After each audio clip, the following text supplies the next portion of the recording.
Hey, good morning. This is Sam Liebel. I'm the author of AFL, The Bastard. So, as you guys have been supporting me, and thank you so much for doing so, I recently got a job at State Farm, and I'm excited to get my license.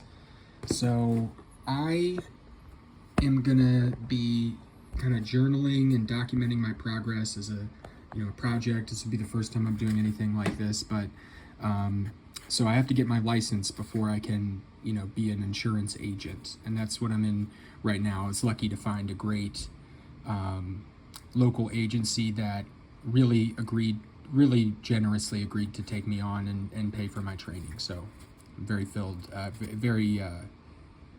grateful for that. But anyway, so I was a little bit overwhelmed before to start. I come from technology sales, and this is a completely new kind of sales for me to get into, insurance. So when I was a sales rep in my previous 12 years as a technology sales representative, what I focused on, my kind of sales style was making myself as much as I could an expert on whatever topic was at hand and trying to generate trust with the customer. Couple things about sales and that world. So when you start in when I started in sales, I used to think every sales rep was like this type A, captain of the football team kind of dude. And there are some sales reps like that. There are lots of sales reps like that. And they're fine. They're great. The best salesperson I ever met was, a college quarterback when he was back in playing for his college team, and he's just a nice and generous guy. But you have this, if you, I'm an acquired taste, right? So my whole thing was just being as trustworthy as possible, and I gave myself confidence to be trustworthy by making myself an expert in the subject matter and the domain that we were working in. And I always took that and ran with it. But I still was a little bit overwhelmed to start. I didn't really know exactly how to begin because I've been in technology for so long. I kind of had this base of subject matter. I think we all kind of do that. But so at the end of the day, I fell back to my old standby flashcards. Can you really go wrong? So I've just got my basic, so I'm just going to go ahead and I'd also like to experiment on what these are, if these can be applied to.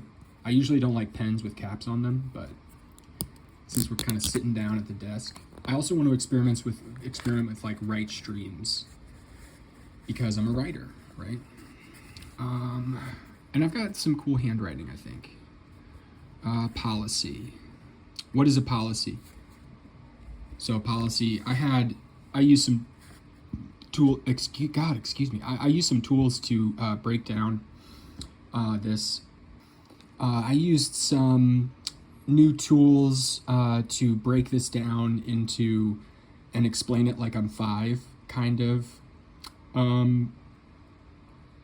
thing that's going on here. Mostly just ChatGPT to help me in the study. So I'm also interested very much in how AI is going to be an important part of what we do. So I try to use it as much as possible, but in a very mindful way. That's key. Mindfulness. We'll talk more about AI as time goes on. But what is a policy? A contract of adhesion.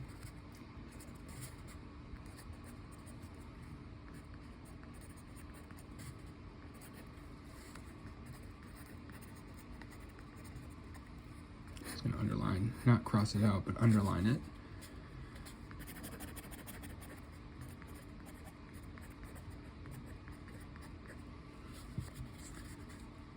So it tells you what's covered. And always, if there's a list of things, I like to make sure that I can, list 4 things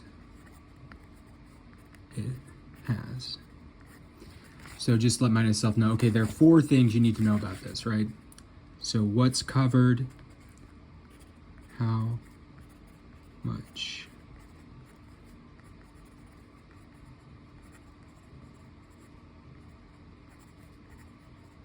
And if you guys are still just using AI as your occasional search engine, you are missing out, because I basically I wrote my own bot or little large language model. Not too many alterations from my base model, but I just used, I gave myself a tailored explain it like I'm five with State Farm specifically, and on the 2 areas of 4 products that State Farm offers that I really needed. So this is when the CEO of Duolingo talks about how AI is a better teacher than children, or excuse me, that AI is a better teacher than teachers are. I don't think, I mean, I just know that soundbite, but I think he's talking more about this very isolated kind of use cases that a teacher uses to streamline and help students really learn, which is an important thing. I mean, if they're really learning, that's the key. So how much the company will pay, what you need to do, I'll put like, yeah. I feel like that has a more technical definition. And then not. If you're ever overwhelmed with stuff, like a big project, I recommend falling back to your flashcards. I used to, when I needed to learn something, I wrote it until I remembered it. And poetry, I used to recite to myself or read off of a paper until I had memorized it on the way back into school during my senior year of college. That's how I learned most of the stuff I memorized that's not my own. What is insurance? Yeah, so what is insurance?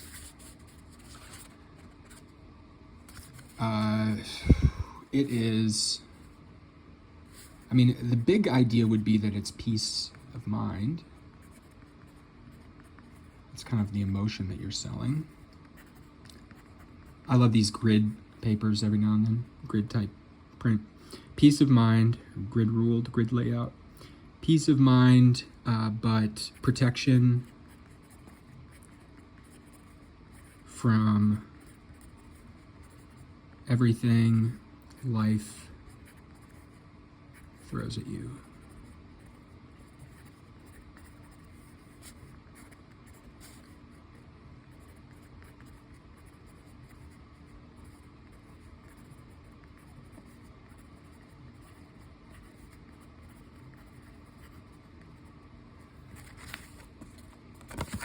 My handwriting is usually nicer than this is. Ensure.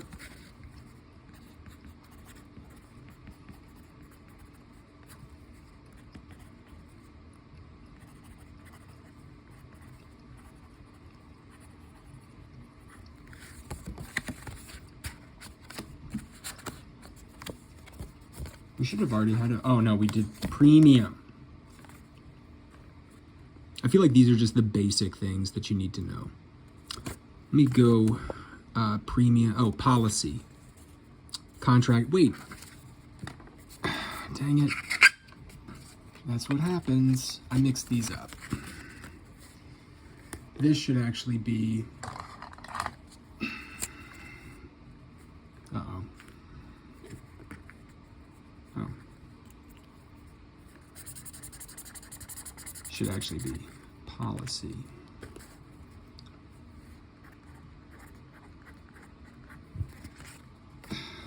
You're gonna find I do a lot of that kind of stuff.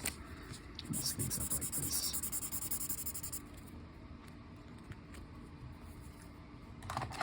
This seems like it's coming out well. I don't know.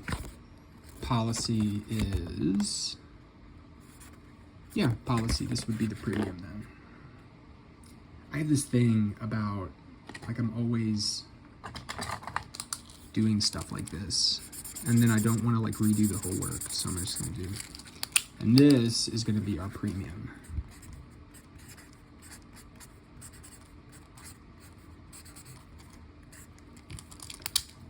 All right, and then the premium, the money.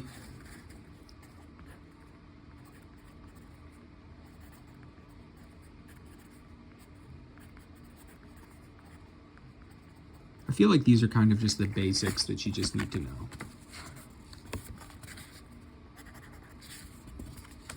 insured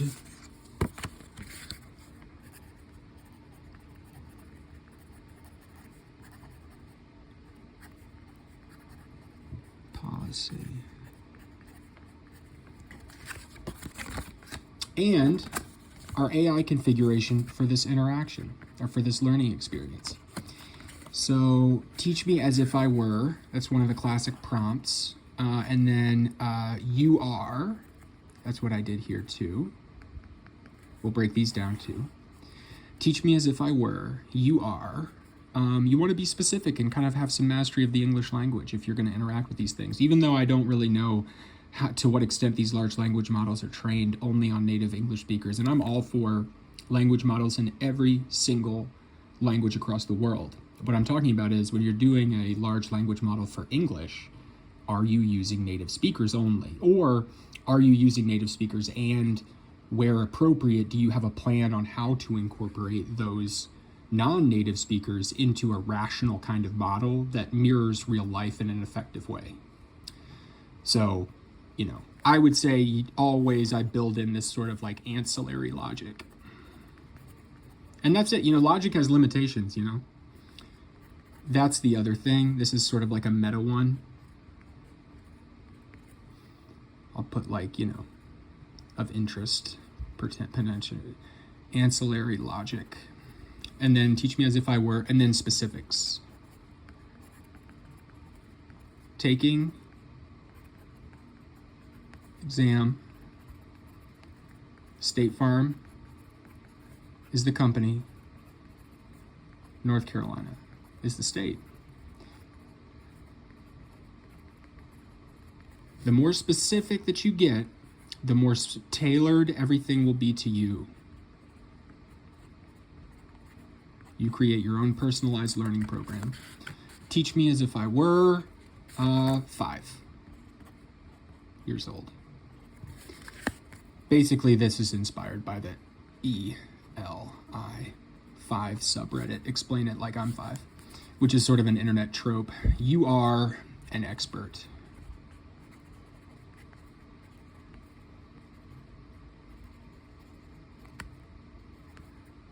And I like to add in stuff like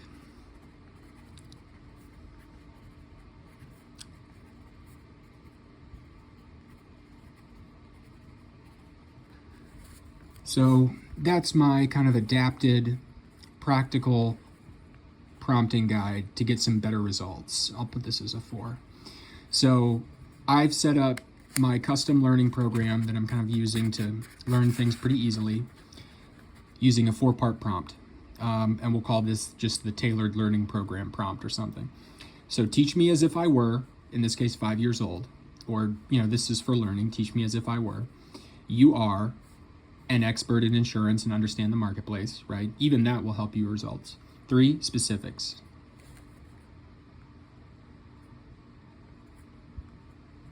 Specifics. I'm taking an exam. What are my circumstances? I am taking it for State Farm. The job is with State Farm. What nuances or quirks does State Farm have vis-a-vis other insurance agencies? I'm taking it for North Carolina, right? Tailor it on that level. Then ancillary logic, which I would say this could kind of be ancillary logic, the marketplace, but basically building in, protections like, search for gaps where we'll have problems. Even just doing that will really improve a lot of things. Ancillary logic, it's an important one. And so that's our AI configuration for the interaction. I'm not necessarily gonna, learn this, but this is just a basic thing to internalize. Using AI in your everyday, at the ground level as an employee. We just created a custom learning program with ChatGPT. Thank you so much. I've been Sam. Is this thing on? I'm the author of AFL the Bastard. I'm Sam Liebel. It is a book that is available online as a PDF. The first edition is. I'm working on the second edition.